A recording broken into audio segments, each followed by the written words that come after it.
요한일서 4장 8절에 이렇게 말씀합니다. 하나님은 사랑이시라. 우리 마음속에 있는 사랑으로 다른 사람을 온전히 사랑할 수 없지만 하나님이 우리를 이렇게 사랑하셔서 우리에게 그 사랑을 보여주심으로 우리 가운데 그 사랑을 이루며 살 수 있는 복된 백성이 되게 된 것을 너무나 감사드리고 우리 하나님께 영광을 돌립니다. 그런 의미에서 옆 사람과 한 번 더 인사하시죠. 하나님의 사랑이 당신과 함께 하기를 소망합니다. 시작. 하나님의 사랑이 당신과 함께 하기를 소망합니다. 앞뒤 분들과 시작. 하나님의 사랑이 당신과 함께 하기를 소망합니다. 네. 남덕진 집사님 뒤에서 인사하신 것 같은데 지금. 네. 한 주간 잘 지내셨어요? 무더위 가운데 고생이 많으시지만 지난주에 우리 고유의 절기에 따르면 입추가 됐습니다. 이제 가을에 접어들었기 때문에 아침 저녁으로 선선해지리라 생각해요. 고생 많으셨는데 조금만 버티다 보면 아이고 춥다 이런 날이 금방 도래할 것입니다. 오늘 우리에게 주신 말씀을 가지고 경건의 삶이라는 제목으로 잠시 은혜의 말씀을 나누겠습니다. 저는 지난주에 예배자로 산다는 삶에 관해서 말씀을 드렸어요. 예배자로 산다는 게 과연 뭐냐? 그건 우리가 이렇게 예배를 참석하는 것, 예전을 행한다고 보통 말해요. 예배 순서를 따라가고 찬양을 부르고 사도신경을 고백하고 이런 것들이 다 예전인데 그 예전에 속한 일들을 행하는 것 이상의 의미가 있다고 그랬어요. 또 우리가 예배와 같은 마음을 가지고 이 세상에서 정말 예배 같은 삶을 살아내는 것 이상의 의미가 있다 그랬습니다. 왜냐하면 하나님 중심으로 살아가는 모든 것, 이게 예배자가 되는 거예요. 그러니까 우리가 이 주일에 예배 요 하나를 드렸다고 만족하고 기뻐할 생각하지 마시고 하나님 안에서 사는 게 예배구나, 이 마음을 잊어버려서는 안 됩니다. 또 그것이 우리 삶에서 가장 우선된 일임을 기억하고 사는 것입니다. 그러기 위해서 제가 세 가지를 나눴는데요. 하나님을 우리가 그래서 배워가야 되고 알아야 된다. 미신과 기독교의 차이는, 미신은 내 뜻을 이루기 위해서 믿는 것이고 기독교는 하나님의 뜻을 이루기 위해서 믿는 것인데, 하나님의 뜻이 어디 있는지 모르면 참된 기독교 신앙을 가질 수가 없어요. 그래서 날마다 하나님을 배워가야 되고 말씀을 배워가야 됩니다. 목사인 저도 그래요. 여러분, 세상이 얼마나 발전하는지 몰라요. 급속도로 발전합니다. 성경도 여러분들이 읽고 또 그 안에 묵상하면 아마 성경 안에서 주시는 은혜들이 날마다 새롭게 경험되리라 믿습니다. 또 하나님 안에 삶을 배워가는 거예요. 하나님 안의 삶이 과연 뭘까? 간단합니다. 하나님이 내 삶의 주인 되는 거예요. 뭘 결정하고 뭘 판단할 때 하나님께 한 번은 여쭤보고 한 번은 물어보고 일을 진행하는 거죠. 그리고 이제 그 하나님이 인생의 목적이 돼야 되는 거예요. 이거는 남자들이 잘 알아요. 남자들은 열심히 일해요. 왜요? 자녀들이 목적이니까, 아내가 목적이니까. 이러잖아요. 그죠? 남자들이 대답을 해주셔야 별로 나 자신을 위해서 살아요? 그렇지 않잖아요. 대부분 다 그렇게 살잖아요. 그죠? 목적이 거기 있으니까. 이런 것처럼 우리가 하나님을 목적으로 사는 삶을 살면 우리 삶이 성공적인 삶이 펼쳐지게 됩니다. 오늘은 그 예배자의 삶 중에서 하나를 좀 떼어내서 경건이라는 부분을 좀 나눠보려고 합니다. 경건의 삶, 이게 과연 뭘까? 기독교인들은 경건하게 살아야 된다는데 이게 과연 어떤 것인가? 이런 부분에 대한 이야기를 좀 나눠보려고 합니다. 첫 번째는 우리 경건에 대한 이해를 좀 했으면 좋겠어요. 구약시대에는요, 경건이란 말을 야레, 하시드 이렇게 표현했어요. 그런데 이게 무슨 말이냐면 야레라는 말은 두려워한다는 거예요. 구약시대에는 하나님을 두려워했어요. 예전에 우리 왜 호한 마마 그리고 두려워했잖아요. 호랑이한테 물려가고 천연두 걸리고 이런 걸 무서워하는 거죠. 그런데 예를 들면 어떤 잘못을 하면 괜히 하늘에 벌 받을 것 같은 느낌. 옛날 구약시대 때는 하나님에 대한 경건이 그런 것이었습니다. 하나님을 무서워하는 거였어요. 동시에 하나님의 헤세드를 삶에서 실천하는 건데, 헤세드라는 말은 자비입니다. 자비. 그러니까 하나님의 그 자비로운 마음을, 하나님이 자비로우신지 사람들이 어떻게 알아요? 모르죠. 뭐 알 수가 없어요. 그러니까 하나님의 자비로운 마음을 아는 하나님의 백성들이 하나님의 헷세들을 실천함으로 자비하신 하나님을 보여주는 거예요. 그래서 구약시대는 그렇게 이해를 했어요. 그래서 구약시대 사람들은 주로 율법을 실천하면서 이렇게 경건의 삶을 추구했다, 이렇게 볼 수 있어요. 말하자면 이제 구약시대 사람들은, 경건한 사람들은 율법에 기록된 대로 열심히 살았을 것이고, 그렇지 않은 사람들도 율법에 기록되어 있으니까 이렇게 해야 돼, 그래서 억지로라도 아마 하지 않았을까 추정을 해보게 됩니다. 신약시대에도 비슷해요. 신약시대에도 하나님을 두려워하는 마음이 유세베스, 유세베야 이렇게 말하는데요, 두려워하는 마음 플러스 존경하는 마음이 그 안에 포함되어 있어요. 그래서 이제 사도들은 세 가지로 이 경건을 정리합니다. 자, 경건을 어떻게 정리하냐? 첫째는 하나님을 향한 경배의 마음을 이제 이 경건의 첫 번째로 두었습니다. 그래서 사도행전 2장 5절에 보면, 그때의 경건한 유대인들이 천하 각국으로부터 와서 예루살렘에 머물러 있다. 이게 무슨 말이냐면, 이거 디아스포라라 그러는데, 유대인들이 전 세계에 흩어져 있었잖아요. 그런데 이 흩어져 있는 유대인들은 1년에 적어도 한 번 이상은 예루살렘에 와서 제사를 지냈어요. 언제 드렸어요? 유월절, 무교절이라고도 해요. 또 초실절이라고 합니다.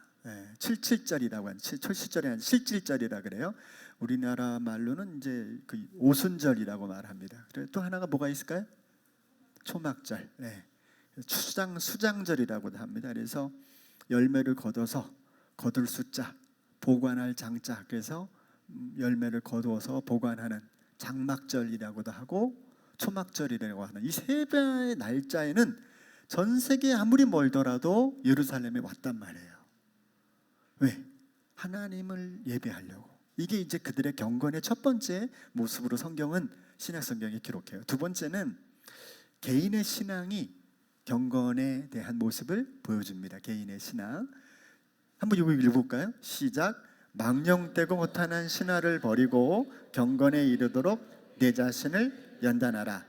육체의 연단은 약간의 유익이 있으나 경건은 범사에 유익하니 금생과 내생의, 이 경건을 그래서 사람들이 금생, 지금 살고 있는 삶뿐만 아니라 또 연속적으로 이어지는 다음 세대까지도 영향을 주는 일이기 때문에 경건의 삶을 살아야 된다, 이렇게 개인적인 신앙의 삶을 또 경건이라고 이야기했어요.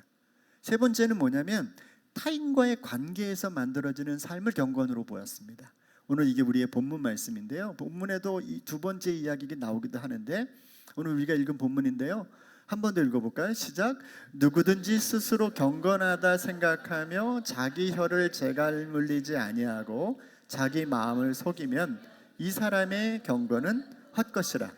하나님 아버지 앞에서 정결하고 더러움이 없는 경건은 곧 고아와 과부를 그 환난 중에 돌보고 또 자기를 지켜 새 속에 물들지 아니하는, 어려운 사람들을 돕는 일, 이걸 또 경건으로 보았어요. 그러니까 정리하자면 하나님과 나 자신, 그리고 다른 사람에 대해서 신앙과 규범으로 균형 잡힌 모습, 이게 신약의 사도들이 정리해 놓은 경건이다, 그렇게 볼 수 있어요.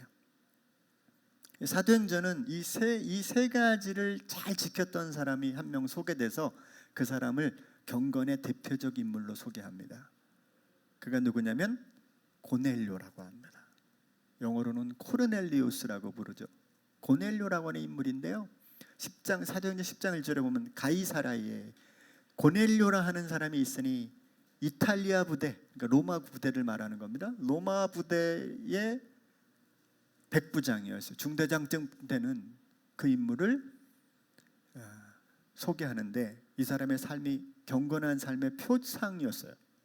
어느 정도였냐면 10장 2절에 그가 경건하여, 자, 온 지방과 더불어, 자, 첫째 하나님을 경외했잖아요. 그죠? 아까 그 세 가지의 사도들이 정리한 것을 다 이 사람에게서 볼 수 있어요. 두 번째, 백성을 구제합니다.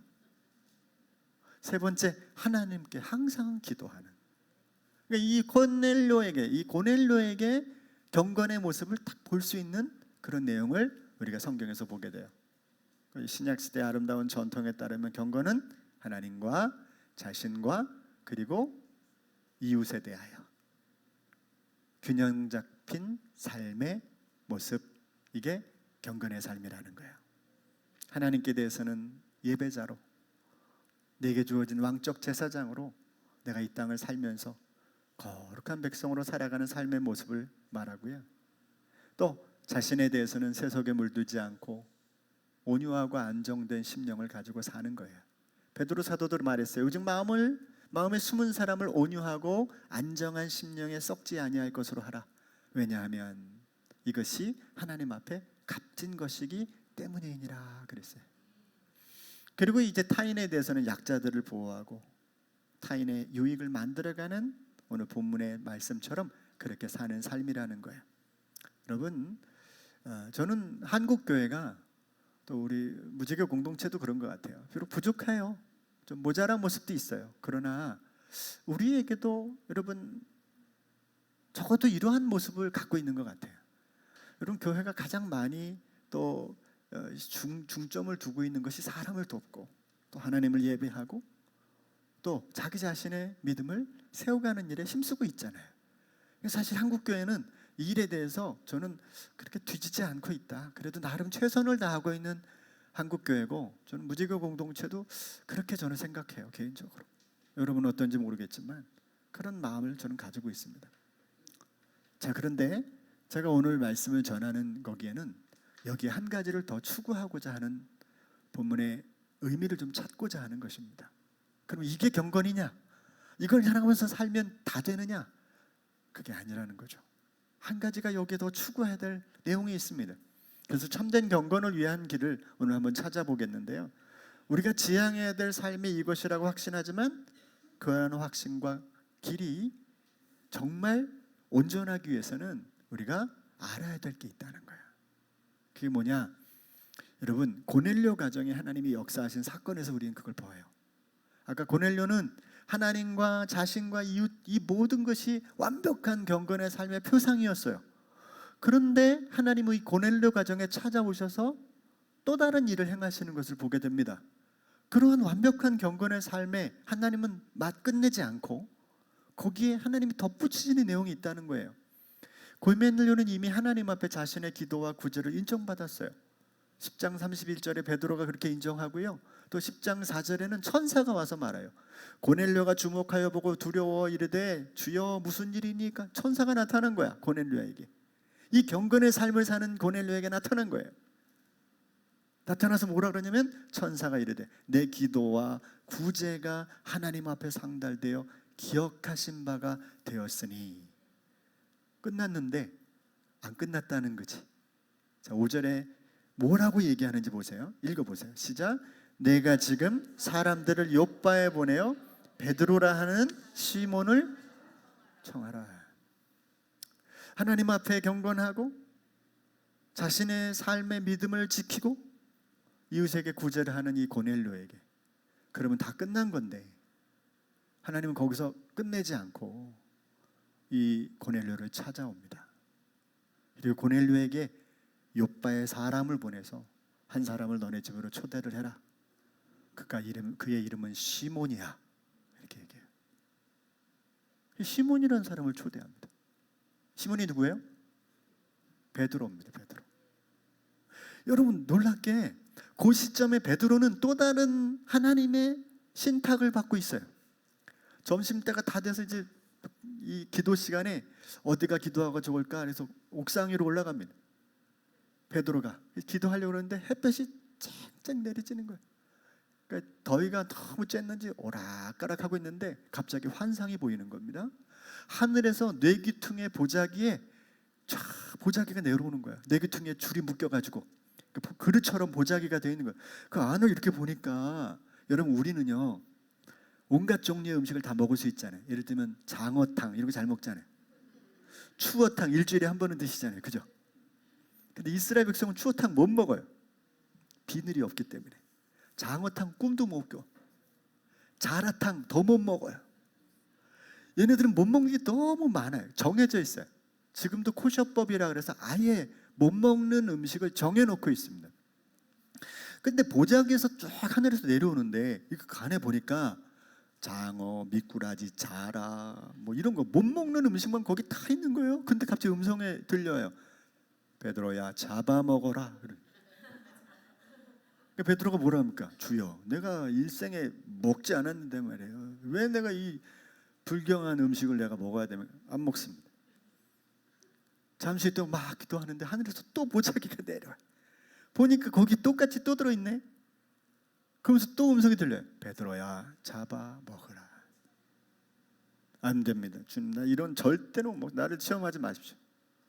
여러분, 이게 또 한 번 내려와요. 3번이나 내려. 여러분, 이 상황에 직면했는데 베드로가 이게 뭔 소리지? 이게 뭔 메시지지? 이러고 있는데 집에서 두드리는 겁니다. 내려가서 보니까 요빠의 그 요빠까지 이 사람이 온 겁니다. 누구냐? 고넬료의 하인들이 왔어요.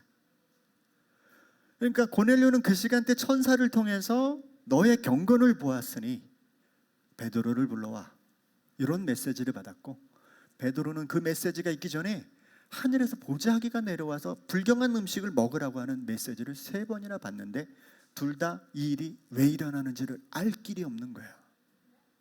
이게 도대체 뭐야?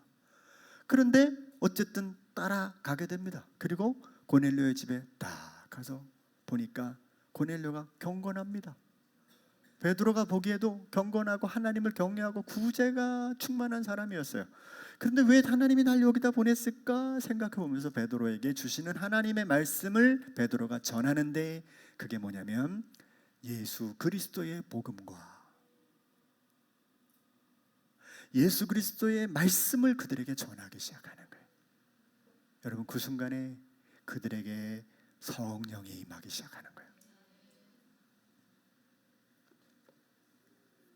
10장 34절 읽습니다. 시작.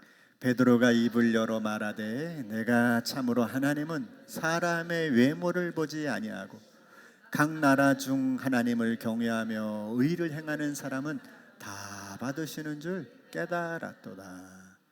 베드로는 그때 3번이나 내려왔던 그 보자기에 쌓여진 음식이 아니라 하나님을 멀리하고 하나님을 떠나갔던 이방인들이 하나님께로 돌아오는 일을 위하여 너의 삶을 드리라고 하는 것을 그제서야 발견하게 되는 거예요. 아, 고넬료의 가정, 하나님을 믿지 않은 이방인의 가정, 율법에 정해서 먹지 못하는 그러한 음식과 같이, 그러한 동식물과 같은 식재료와 같은 모습과 같았지만 하나님은 그들 모두도 사랑하시고 그들의 구원을 기뻐 받고 계시는구나. 그제서야 베드로는 깨닫는 거죠. 반면에 고넬료는 인생을 살면서 하나님에 관한 소식을 들었습니다. 아, 그래, 하나님을 두려워할 줄 알아야 되는구나. 이웃에 대해서 선대해야 되는구나. 내가 비록 이탈리아 부대에 이 장교로 있지만 우리의 식민지에 대해서 학대하고 하대하고 그들을 괴롭혀서는 안 되는구나. 그렇게 살았던 고넬료의 삶에, 고넬료야, 그게 진짜가 아니야. 진짜는 예수 그리스도를 만나고, 진짜는 성령이 너의 삶을 주관하게 만드는 게 진짜야 라고 하는 걸 깨닫게 하고 있다는 사실이에요. 베드로는 고넬료 가정에 예수 그리스도의 복음을 증거했고 그 과정에서 성령이 저들에게 임하게 됩니다. 40장 44절 읽습니다. 시작.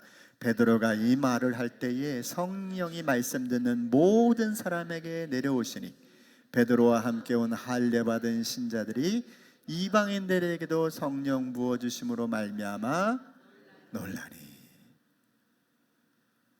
여러분, 유대인들은 자신들의 힘으로 이 경건의 삶을 힘쓰고 신약 시대조차 그런 삶의 형태로 정착되었어요. 여러분, 우리 안에 있는 경건은 뭡니까? 내게 주어진 삶 안에서 타인을 돕고 다른 사람에게 선대하거나 내 믿음을 위해서 온갖 힘을 다하고 하나님을 향해서 나아가는 그런 마음이 우리들의 경건의 삶의 전부가 되어서는 안 됩니다. 그 안에 뭐가 들어가야 됩니까? 내가 주인 되는 게 아니라 성령께서 내 삶을 이끌고 내 삶을 주관하는 삶으로 온전히 사로잡히는 일이야말로 이 경건의 삶의 가장 주된 일이고 핵심적인 일이라는 사실을 잊지 않으시길 바랍니다. 그럼 진짜 경건은 하나님으로부터 임하신 성령의 역사, 그 성령의 충만이 내게 임하고 성령의 충분의 시간이 내게 필요한 거예요. 여러분, 충만의 시간과 충분의 시간을 구분해야 돼요. 마치 성령의 충만은 어느 순간에 내가 하나님을 믿고 예수 그리스도를 마음의 고백을 하고 주로 고백하면 내 안에 성령이 오셔서 그걸 고백하게 하세요.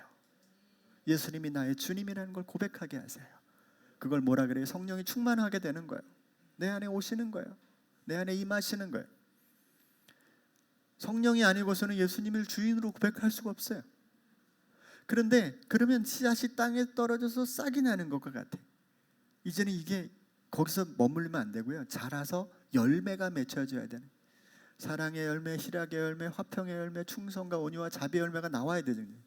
그러면 그건 충만이 아니라 충분이에요. 시간이 좀 필요해요. 이처럼 우리가 하나님의 은혜를 받고 그 은혜가 내 마음속에 있고 그 성령의 은혜를 사모하고 살아가는 삶, 나머지의 삶은 그 안에 그냥 있는 겁니다. 내가 하나님 앞에 구제하고, 내가 하나님 앞에 믿음을 다해서 기도하고, 내가 이 땅 가운데 살며 하나님을 내 삶의 주인으로 삼아가는 삶은 그냥 있는 거예요. 있는 거예요. 근데 그 있는 그 경건의 삶이 온전하게 되려면 나를 위해서 십자가에서 피 흘려주신 예수가 내 삶에 현실적으로 느껴져야 돼요. 그 부활이 지금도 내 삶에서 능력으로 느껴져야 되는 겁니다. 그것이 내 삶의 성령의 은혜로 경험되어져야 되는 거죠. 그래서 예수님만 생각하면 그냥 감사의 눈물이 흘러 나오는 거죠. 우리는요, 이 본질의 유일성과 방법의 다양성을 헷갈리면 안 돼요. 왜냐하면 우리들 대부분은 사실 신앙의 방법에 자꾸 붙들릴 때가 많아요. 교회 자주 못 나오면 신앙이 완전히 바닥이 된 것처럼 느껴질 때가 있어요. 내가 한 석 달 안 가니까 내 안에 신앙이 있나 없나 잘 모르겠다. 네, 여러분, 본질은 그런 게 아니에요. 내가 1년을 교회 못 나가도 10년을 교회 못 나가도 내 안에 예수님이 있으셔야 돼. 이게 진짜예요. 지금 목사가 지금 교회 나오지 말라는 얘기를 하고 있는데 그 얘기를 하는 게 아니에요. 잘 들어보세요. 여러분, 미안합니다. 목사는 교회 매주 나오잖아요. 근데 제 안에 성령의 은혜가 떨어지면 저는 아무것도 안 해요. 그 뭐예요? 그냥 일하는 거지. 근데 교회를 1년 내내 안 나와. 근데 그 사람이 속에서 예수님의 은혜가 간절히 사모돼. 그 사람이 진짜예요. 이해되시죠? 본질과 방법을 바꾸면 안 되는 거예요. 진짜 본질은 내 안에 예수 그리스도가 살아있는 거예요. 그 성령의 음성이 느껴지는 겁니다. 그게 진짜죠. 결국 여러분, 이 본질을 잃어버리면 나머지가 다 부담돼요. 교회 오는 것도 재미없고 진짜 뭐가 안 돼요. 근데 여러분, 이게 본질이 살아있으면 교회 오는 게 이상하게 신나요. 누군가를 만나는 것도 신나고 어떤 내게 주어진 사역을 감당하는 것도 기분이 너무너무 좋은 거예요. 자, 이제 한 예를 들어볼게요. 이런 표현할 수 있는데요. 부모의 책임을 다하는 게 이제 자녀 양육을 할 때 본질이겠죠. 방법이 얼마나 다양해요.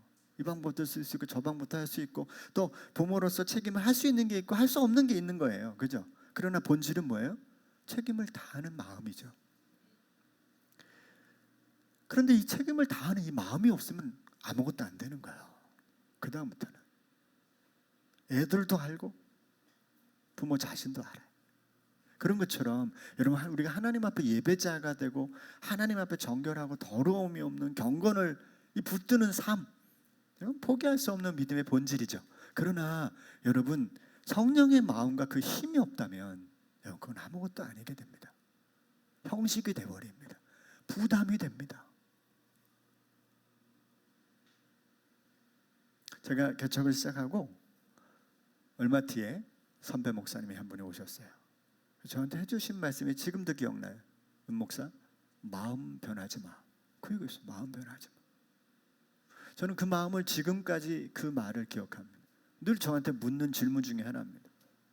마음이 변하면 그제서야 끝나는 겁니다. 우리들의 인생이 마음 하나 변한다고 끝나는데 하물며 하나님의 삶, 하나님 안에서의 삶, 경건의 삶, 그게 내 마음이 아닌 거죠. 그건 하나님이 내 그 마음을 주셔야 되는 거거든요. 여러분, 이게 얼마나 귀한 마음인지 아세요? 여러분들은 잘 모르시겠지만 하나님이 오늘 여러분 속에 마음을 주셨기 때문에 여기 오신 거예요. 저는 그렇게 확신합니다. 그 마음 안 주시면 여기 절대로 안 계십니다. 그 마음을 주셨다고, 하나님이. 뭐가 중요하겠어요? 그게 제일 중요한 거예요. 제일 중요한 거예요. 예수 그리스도의 복음이 우리 자신을 이끌어가게 하시기를 소망합니다. 성령의 음성을 듣고 그 음성이 이끄시는 대로 살아갈 수 있는 길을 자신에게 여실 수 있기를 소망합니다. 오늘 우리가 읽은 이 본문의 말씀에도 이런 표현을 하고 있는데요. 제가 말씀을 읽어드리면 내용이 이렇습니다. 이 말씀만 하고 제가 마칠게요. 누구든지 스스로 경건하다 생각하며 자기 혀를 재갈 물리지 아니하고, 자기 혀를 재갈 물리지 아니하고, 이게 무슨 말이냐면 말조심을 하지 아니하고, 그러니까 말조심하지 않는 사람은 경건하지 않다 이 말이지. 그럼 여러분, 우린 뭐예요? 다 경건하지 않은 거야. 근데 야고보서에는 두 가지 온전한 사람과 경건한 사람을 이야기하는데, 그게 뭐냐면 말에 실수가 없는 사람이 경건한 사람이래. 두 번째는 인내할 줄 아는 사람이 경건하대요. 자, 그런데 말에 실수가 무슨 수로 없냐고. 차라리 말을 하지 않던지. 말을 하면 실수하기 마련이잖아요. 실수가 나올 수밖에 없는 거잖아요. 그런데 어떻게 말에 실수가 없어요? 성경은 이렇게 말해요. 어떻게 우리가 한 입으로 하나님을 찬양하기도 하고 하나님을 저주하기도 하는가? 이건 말이 안 된다. 그건 마치 이와 같은데, 한 우물 안에서 한 번은 물을 퍼냈더니 쓴 물이 나오고 한 번 또 퍼냈더니 단물이 나오고, 그럴 수는 없다는 거예요. 우물 안에는 쓴 물만 나오든지 단물만 나오든지 한다는 거지. 이게 무슨 말이냐면, 말의 실수는 누구나, 말이라는 것은요, 이 세상에 온갖 종류의 동물이나 이런 것들은 다 다스리는데 가장 작은 혀를 다스릴 수 없게 하나님이 만들었다는 거예요. 그게 무슨 말이냐면, 우리는 이 말에 실수가 없도록 노력해서 말에 실수가 없도록 하는 거라고 생각하지만, 실제로는 우물 안에 있는 진짜 속이 바뀌지 않으면, 속은 쓴데 단물을 낼 수가 없는 것처럼. 그래서요, 저는 20대 때 제 사역을 할 때, 전도사로 사역할 때 돌아보기가 싫어요.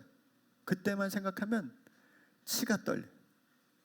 어쩌면 저렇게, 아니 개척을 하고서도 그랬어요. 개척을 하고서도 어떻게 저렇게 말을 못하냐, 말을 어떻게 저렇게 못하냐, 어떻게 저렇게 상처받을 말만 하냐 이랬다니까요. 지금도 그렇지만, 그러나 여러분, 속이 바뀌면 말은 그 말이 사람을 살리게 되는 거예요. 우리의 부모님들은 그렇지 않지만 우리 할머니 세대는 주로 어떻게 얘기를 해요? 이 썩을 놈아. 그래서 썩은 자녀들이 있습니까? 이 빌어먹을 놈아. 그래서 빌어먹었어요? 말은 그렇게 해도 그 어르신들의 마음은 그게 아니었잖아요. 여러분, 우리의 속, 우리의 경건의 삶은 속이 바뀌지 않고는 안 되는 겁니다. 다만 우리들의 삶이 하나님을 향한 경외로움과 나 자신을 대한 믿음의 인격을 갖추고 연약한 삶을 돌보는 삶을 위하여 내 속 어딘가로부터 끊임없이 올라오는 예수 그리스도의 말씀과 그 성령의 은혜를 붙들기 위하여 살아간다면, 우리들의 삶에는 믿음의 본질로 세워가는 아름다운 경건의 삶이 조금씩 더 아름답게 세워질 줄로 믿습니다.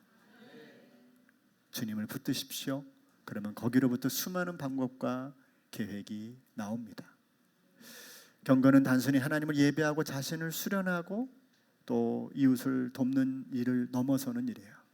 자, 하나님은 이제 고넬료의 가정을 이렇게 세우시고 베드로에게 그 역사를 이루시는 과정을 딱 마치는 과정을 사도행전 10장에 딱 마감하십니다. 그리고 나서 11장에 사람들이 이 아름다운 모습을 가지고 이방인에게 복음을 전하는 준비를 합니다. 바나바가 안디옥으로 파송이 되고 안디옥에서 바나바는 바울을 만나서 12장부터 바울로부터 이어지는 세계 선교가 시작이 됩니다. 놀랍지 않아요? 하나님께서는 베드로의 경건과 고넬료의 경건을 뛰어넘어 그들을 만나게 해서 자신의 뜻을 보여주심으로 궁극적인 세상을 또 한번 여시는 거예요. 즉 베드로에서 바나바 그리고 바울에 이르는 새로운 세계 선교의 길을 이렇게 시작하고 있다는 거예요. 그게 경건의 삶으로 시작하고 있다는 걸 기억한다면 여러분 오늘 우리 속에 성령을 사모하고 그 은혜를 붙들고 살아가는 마음으로부터 하나님의 새로운 역사는 시작될 줄로 믿습니다. 기도하겠습니다. 고마우신 하나님, 우리에게 주시는 경건의 삶, 형식에 그치고 방법에 그치지 않도록 우리들 내면에 성령의 마음을 부어 주시옵시고 주의 말씀으로 충만케 하여 주시옵시고 비록 우리의 방법이 연약하고 무지하고 모자랄지라도 하나님의 그 놀라운 본질이 우리들의 삶을 통하여 이루어져 갈 수 있도록 성령으로 우리를 다스려 주시옵소서. 주의 말씀으로 충만하게 하여 주시옵소서. 예수님의 이름으로 기도합니다. 아멘.